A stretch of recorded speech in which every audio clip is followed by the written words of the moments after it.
Prepare-se para mais uma emocionante jornada com Os Miseráveis de Victor Hugo. No capítulo 17, intitulado O Primeiro Beijo, vamos explorar os desafios e os momentos de ternura que envolvem Jean Valjean, Cosette e Marius. Descubra como o amor floresce em meio ao perigo e à incerteza. Não perca essa história envolvente e cheia de reviravoltas. Capítulo 17. O Primeiro Beijo. Jean Valjean adotara uma nova identidade. Passava por um comerciante aposentado, vivendo de rendimentos, com o nome de Último Fauchelevent. Morava em uma casa simples, na rua Plumet. Cercada por grades com jardim, a casa possuía duas saídas, uma pela rua da frente, outra pela de trás. Ideal para fugir, no caso de ser descoberto. Vivia com Cosette e uma criada do interior, Gaga, chamada Toussaint. Por que deixar o convento tão seguro? Fora feliz como jardineiro. Vira Cosette crescer. Mas sua consciência o atormentava. Seria justo fazer com que Cosette se tornasse religiosa sem conhecer nada do mundo? O convento tornara-se o seu universo. Não seria uma escolha da menina, mas uma falsa vocação imposta pelas circunstâncias. 5 anos após os fatos narrados, o velho senhor Fauchelevent morreu. Jean Valjean procurou a superiora. Revelou que herdara uma pequena herança e pretendia deixar o convento para ir viver com sua filha. Fez questão de pagar uma boa quantia pelos anos de estudo da menina e partiu. De seu, só levava uma mala pequena, velha, onde guardava as roupas de Cosette quando menina. O mesmo traje preto com que a vestira ao salvá-la das mãos dos Thénardier. Durante algum tempo, manteve 3 endereços, motivo pelo qual, ao segui-lo, Marius não descobrira a casa da rua Plumet. Entretanto, acreditava que, passado tanto tempo, sua fuga fora abafada. Pouco saía. Só para passeios com Cosette no Jardim de Luxemburgo, como já vimos. Aos domingos, não perdia a missa. Na casa da rua Plumet, não recebia visitas nem vizinhos. Seu contato com o mundo exterior era uma caixa do correio, colocada na porta. Por ela, recebia os avisos de impostos. Também recebia os avisos da Guarda Nacional.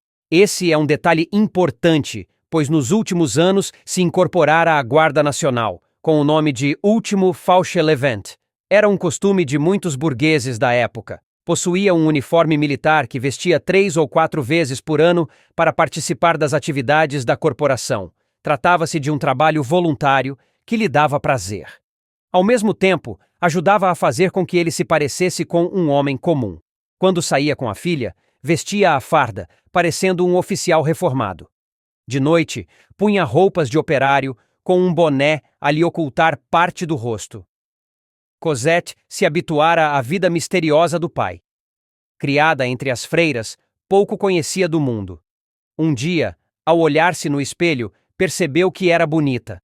Ao passar na rua, ouvira um comentário que era sim bonita, mas se vestia mal. A própria criada comentou com o pai, certa vez: Senhor Fauchelevent, Cosette está ficando bonita. Começou a se preocupar com as roupas. Com um instinto natural, abandonou os vestidos mal cortados para se trajar com elegância. Foi quando Marius a reviu no Jardim de Luxemburgo e notou sua transformação. Iniciou-se a troca de olhares. Jean Valjean notou. E passou a detestar o jovem apaixonado. Como já contamos anteriormente, Jean Valjean não conhecera o amor de uma mulher. Perdera a mãe ainda pequeno e não tivera filhos seus. Todo o amor que possuía estava concentrado em Cosette. Não suportava a ideia de algum dia perdê-la, mesmo para um marido. Decidiu não voltar ao Jardim de Luxemburgo. Restringiu seus passeios aos limites da casa da rua Plumet. Cosette entristeceu-se, mas nunca se queixou. A vida de ambos tornou-se ainda mais solitária.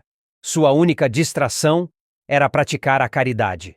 Por esse motivo, Jean Valjean havia caído na cilada de Jondrette, na verdade, Thénardier. Ao livrar-se da tocaia, Jean Valjean voltara para casa. A ferida provocada pela queimadura doía. Inventou uma desculpa. Não quis médico. Passou 1 mês com febre. Cosette cuidava do pai com dedicação. Apesar da doença, Jean Valjean estava alegre. Sentia renovar-se a antiga alegria da vida a dois, semelhante à da época do convento. Nem mesmo o encontro com Thénardier o preocupava. Salvara-se. e fugira mais uma vez de Javert. Marius ficou desesperado. Durante 2 meses não teve notícia de Cosette. Finalmente, Éponine cumpriu sua promessa de descobrir onde morava o homem e a filha. Mostrou a casa da rua Plumet. O rapaz começou a rondar o endereço. Descobriu uma barra da grade que estava solta. Várias vezes Cosette assustou-se vendo uma sombra no jardim. Finalmente, Marius tomou coragem e deixou uma carta para a jovem. Esta a encontrou no banco do jardim. Não havia como identificar quem a deixara, mas, no fundo do coração, ela sabia. Ao anoitecer, no dia seguinte, quando Jean Valjean saiu, a moça foi para o jardim. De repente, teve a sensação de estar sendo acompanhada. Virou-se. Era Marius. Magro, pálido, sem chapéu e muito emocionado. Ela quase desmaiou. Encostou-se em uma árvore, com o coração palpitando. Ele aproximou-se. Murmurou: "Não tenha medo. Venho aqui todas as noites na esperança de vê-la. Leu minha carta? Espero que não esteja zangada. Perdoe minha ousadia, mas se não lhe falasse, morreria." Percebeu que Cosette estava prestes a desmaiar. Correu até ela e a amparou com os braços. "Então, também me ama?" perguntou ele. "Cale-se, sabe que sim", respondeu a moça com voz fraca. Marius sentou no banco, e ela ao seu lado. Não sabiam o que dizer. Como se encontraram seus lábios? Como a ave canta, a rosa floresce? Um beijo, eis tudo. Após o beijo, ambos estremeceram e se olharam fulgurantes. Ela deitou a cabeça em seu ombro. "Como se chama?" perguntou. "Marius. E você?" "Cosette." A partir daí, todas as noites Marius entrava no jardim pela grade solta. Namorava Cosette. Para Jean Valjean, a alegria da moça era uma prova de felicidade. Não suspeitava dos encontros. O amor entre os dois cresceu. Um já não podia viver sem o outro. Em junho de 1832, graves acontecimentos políticos passaram a agitar Paris. O movimento republicano crescia. Certa noite, Marius observou que Cosette havia chorado. "Que aconteceu?" "Meu pai decidiu que vamos para a Inglaterra, daqui a 1 semana." "Quando exatamente?" "Não sei." "Vão voltar?" "Também não sei." "E você também vai?" insistiu Marius. "Como não vou, se meu pai vai?" Cosette segurou a mão do rapaz. Marius ergueu os olhos para o céu.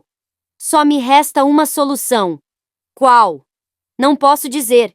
De repente, Cosette sorriu. "Mas você pode nos acompanhar. Para onde eu for, você irá também." O jovem retrucou. "Com que dinheiro?" A verdade é que nos últimos tempos, Marius fora viver na casa de um amigo, Courfeyrac. Sem trabalho, vivia de empréstimos. "Você só me vê à noite, não repara como me visto. De dia me daria uma esmola. Não tenho sequer como pagar o passaporte." Cosette soluçava. "Não chore", disse ele. "Como não vou chorar, se vou embora e você não pode ir?" "Você me ama?" perguntou o rapaz. "Eu adoro você, Marius." Ele pensou, fez um pedido. "Amanhã não espere por mim." "Por quê?" "Não posso dizer. Vamos sacrificar um dia para não perder o resto da vida." Cosette olhou para ele. Viu que tinha esperanças. Marius lembrou-se. "Você não tem meu endereço? Deixe-me dizer onde moro para o caso de acontecer alguma coisa." Pegou um canivete do bolso e escreveu o endereço da casa de Courfeyrac, onde se hospedava na cauda parede. Rua de la Verrerie, 16. Em seguida, despediu-se. Qual era a ideia de Marius? Simplesmente casar. Como não tinha idade, precisava da permissão do avô. No dia seguinte, foi procurar o Sr. Gillenormand. Há 4 anos não se viam. Gillenormand teve vontade de correr para o neto de braços abertos. O coração transbordava de meiguice, mas o orgulho o impediu de demonstrar. "O que vem fazer aqui?" perguntou. Mário se humilhou, ajoelhou-se. "Tenha piedade de mim." O avô ordenou. "Se veio pedir alguma coisa, diga logo do que se trata." "Quero me casar." "Casar aos 21 anos? Com quem, se a pergunta não é indiscreta?" Antes que Marius respondesse, o avô continuou irritado. "Quanto ganha como advogado?" "Nada." "A noiva é rica?" "Tanto quanto eu." "Não tem dote." "E o pai, como se chama?" "Fauchelevent." O avô gritou furioso. "Sim, senhor, que engraçado. 21 anos, uma moça sem dote e sem renda, e ainda diz que é barão. Será muito engraçado ver a futura baronesa pechinchando na quitanda. Mas não consinto, nunca. Pegou uma bolsa de moedas e atirou para Marius. Tome isso para comprar um chapéu. Está muito mal vestido. Marius estava petrificado. O avô riu e piscou os olhos. Não seja bobo. Faça dela sua amante. O rapaz empalideceu. Ergueu-se. Já ultrajou meu pai. Agora ofende a mulher que eu amo. Adeus. Saiu, apressado. Surpreso, o avô quis fazer um gesto. Não deu tempo. Marius já batera à porta. Como que fulminado, o avô percebeu a extensão do que dissera. Gritou. Corram atrás dele! Que mal eu fiz! Desta vez não volta mais! A filha acudiu. Ele foi para a janela. Marius! Marius! Marius! O rapaz já estava longe. O Sr. Gillenormand caiu sentado numa cadeira, sem conseguir conter as lágrimas. 6.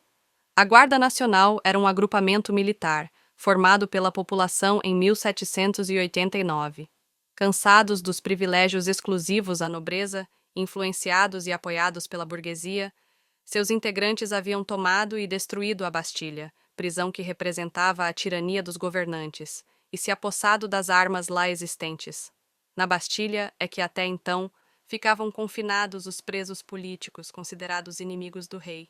Este capítulo mostra a profundidade das relações e as emoções conflitantes entre os personagens principais.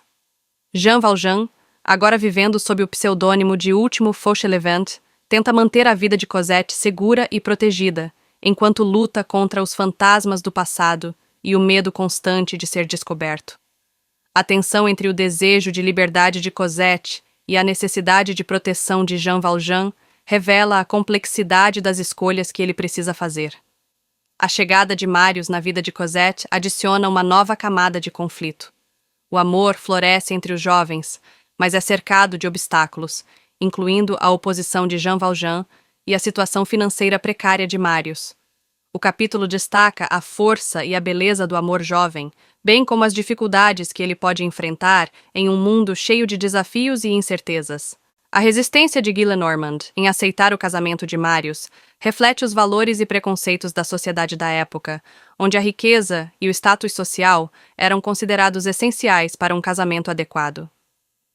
A rejeição de Marius pelo avô mostra a luta entre gerações e a dificuldade de superar velhos preconceitos. Em resumo, este capítulo é uma rica tapeçaria de emoções humanas, revelando o amor, o sacrifício, a luta pela liberdade e os desafios impostos pela sociedade. É um lembrete poderoso da complexidade da vida e das escolhas que moldam nosso destino. Não perca o capítulo 18 desse livro incrível, Os Miseráveis.